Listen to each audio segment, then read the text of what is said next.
The Silk Road was one of the most important trade routes in human history. It began forming in the 2nd century before Common Era and connected China with Europe, passing through Central Asia, including the territory of modern-day Kazakhstan. But it wasn't just a road for trading silk. Along this road, people exchanged goods, spices, ideas, knowledge, religions, and technologies. Through the Silk Road, Buddhism reached China and inventions like gunpowder and paper spread across the world. Trade along the Silk Road helped cities grow and thrive. In Kazakhstan, cities like Wotarar, Taraz became major cultural and economic centers. Caravansarais, markets, workshops, and impressive architecture began to appear. The Silk Road also played a key role in diplomacy, creating connections between East and West and helping different cultures understand each other. In short, the Silk Road had a huge impact on the development of global civilizations, both in trade and in culture. It truly was a bridge between peoples and eras. My part is about the political and military factors that led to the decline of the Silk Road.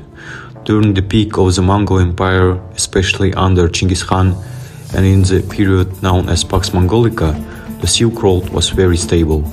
A strong security system, as well as the construction of caravan series and bridges, helped traders travel safely and quickly. This made the Silk Road one of the most important channels for international trade. However, after Genghis Khan died, and especially after the death of his son Agdi in 1241, deep internal disputes began. The empire broke apart, and the fight for power among the heirs caused the loss of one strong central government. When the empire divided, it became impossible to keep peace over a large area. Without one leader, the protection of the trade routes became weak. As a result, raids, internal conflicts, and robbery increased in the open space. These military and political problems, which grew because of the internal conflicts, led traders to trust the land roads less. Higher military costs, increased taxes, and corruption made the transport of goods along the Silk Road too risky and expensive. Traders had to switch to sea roads, which turned out to be faster and safer. Thus, political stability and frequent military conflicts were the key reasons for the decline of the Silk Road.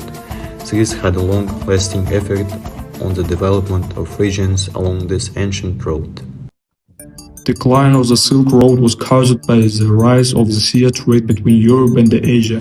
In 1453, the Ottoman Empire captured Constantinople and increased taxes on merchant. Land trade became costly and dangerous. Europeans began searching for sea routes. In 1492, Columbus discovered America. In 1498, Vasco da Gama reached India by sailing around Africa. His journey showed the benefits of sea trade. Sea trade was faster, safer, and cheaper. By the 16th century, goods like silk and spices were mostly transported by sea. This reduced the importance of famous cities in Kazakhstan like Wotarar, Taraz, and Sayram, which had been key points on the Silk Road. Sea trade replaced the Silk Road as the main route between Europe and Asia, changing world trade forever. When the Silk Road started to decline in 15th century after the rise of maritime trade routes, like one opened by Vasco da Gama in 1498, many cities in Central Asia began to suffer. In Kazakhstan, important trade cities such as Otrar, Taraz, Sayram and Sauran lost their income and population. For example, Sauran, which had been a center of crafts and trade, was abandoned by 18th century. The economy of the region became much weaker. These cities no longer had merchants passing through, and local people lost their jobs related to caravan trade markets and services. Cultural and scientific exchange also decreased. Cities like Kotrar, once home to scholars like Al-Farabi, stopped being center of learning. Richard Poltz, a scholar of Silk Road history, said that when the trade ended, Central Asia became isolated and its influence on global culture dropped sharply. Another result was the loss of political importance. Central Asia was no longer a middle zone connecting east and west. As a result, the region became more vulnerable to outside powers. In my opinion, the fall of Silk Road changed the destiny of Central Asia. It turned once powerful cities into forgotten ruins. It also teaches us how much a region's success depends on being connected to the world, not just by geography, but by active trade and cultural exchange.